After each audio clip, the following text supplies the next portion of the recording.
Hello. In this session I'd like to talk about women and our contribution to society.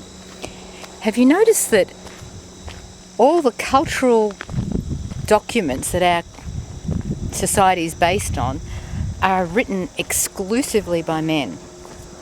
The Constitution is hailed and revered, but it was all written by men. There were no women who conferred with the men to get a different perspective. Same with all the religious texts that I know of. And look, I might be wrong by one or two, but that doesn't change the issue. Women appear in the population as half of the population or more. Therefore, we should be present when laws and decisions are made. So that's not happening. Women are more in corporations, but I see that women are not bringing their unique femininity to the workplace. And how I see that is that maternity leave hasn't changed in America. It's still very, very frugal, shall we say. And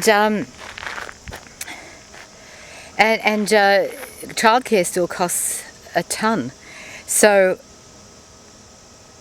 women are not bringing their uniqueness into the workplace. I think what happens is they act like men in order to advance. They have to be like men. They have to be competitive. They have to be hard-nosed.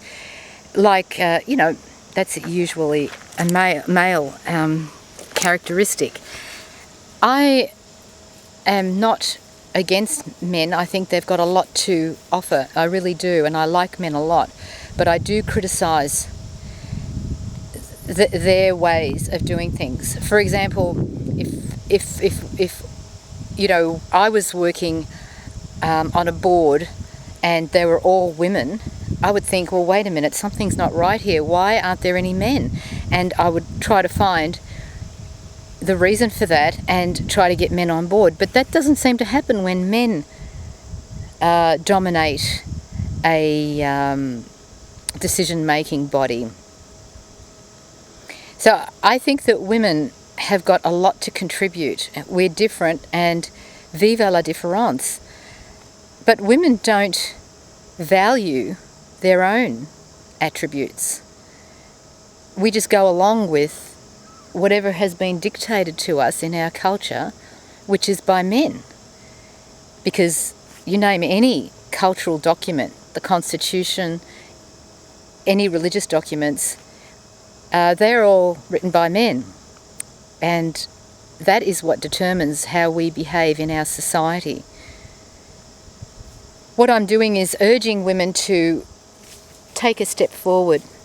Don't worry about what your hair looks like. Look at my hair. It's ridiculous. And I don't wear makeup, and I feel very free about that. I don't see why you should have to wear makeup to show your face in public. So free yourselves, women. And, I also have hair under my arms.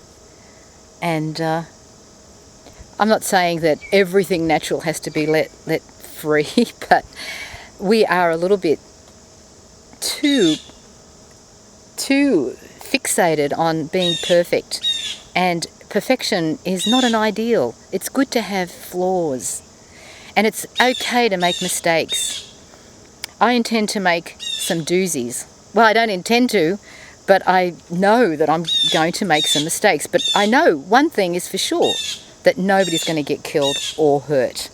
It will just be saying the wrong thing, and that's not a big deal, because I can learn. And so I'm hoping that by putting myself out there, you will think, hey, I can do a better job than her, or I can do as good a job at least, and you go out and try things out. And when you get a little bit scared, just think, hey, if I'm feeling kind of nervous about it, then that means I've got to do it. I hope this inspires you, because I think women have a heck of a lot to offer. Let's do it. Okay, you're probably wondering, what are we going to do? Here's something. I think that we could create a women's council that will sit in judgment of what goes on in our state and decide to give our approval or disapproval to laws or anything else that we feel necessary. Wouldn't that be fun? And, males are very good at leading and getting things done, so they should continue with that. We all do what's in, our natural talents to do. But I think that they have to be tempered by a woman's council. Think about that, and let's talk.